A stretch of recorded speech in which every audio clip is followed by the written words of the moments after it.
Vocational drama training is in crisis, and I think it's in a crisis of its own making.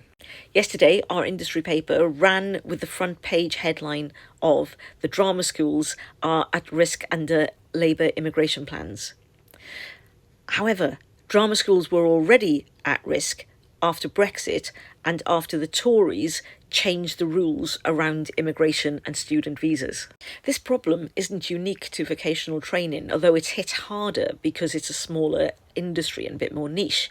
But look, when everybody was celebrating the fall in net migration yesterday, the detail of it really matters.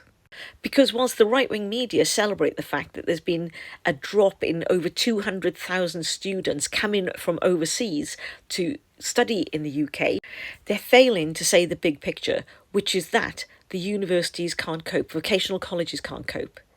Because there's always been this really weird thing, which I've never understood and I've never agreed with, that if somebody from overseas comes to study in the UK, they get charged a fortune, so much more than UK students, even though it costs no more to train them at all.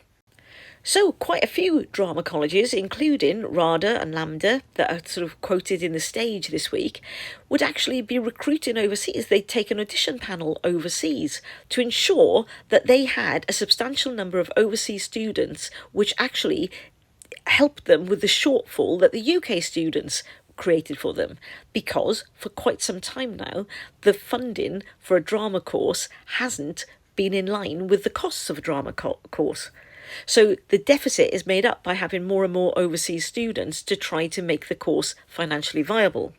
For the smaller colleges, Brexit hit it really hard because suddenly they couldn't have overseas students, but the larger colleges could still get students over on a visa.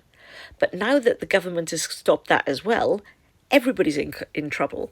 But this is true for the universities as well, most of whom are now looking at having to make cutbacks.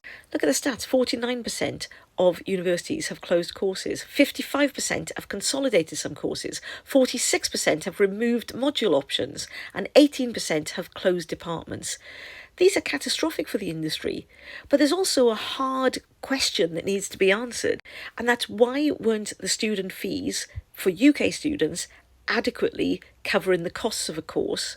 Why were the universities exploiting overseas students by taking them on board to make up that deficit? And now what are we going to do about it? Because colleges are going to close. Universities are going to close. They're going to consolidate. And actually, education is one of our greatest exports, if you like. It's a huge soft power, and we've just squandered it. And the Tories squandered it. Everybody is now celebrating that because the immigration figures have come down, but there's going to be a massive fallout, and nobody really wants to talk about it. Anyway, so I thought I would, as you were.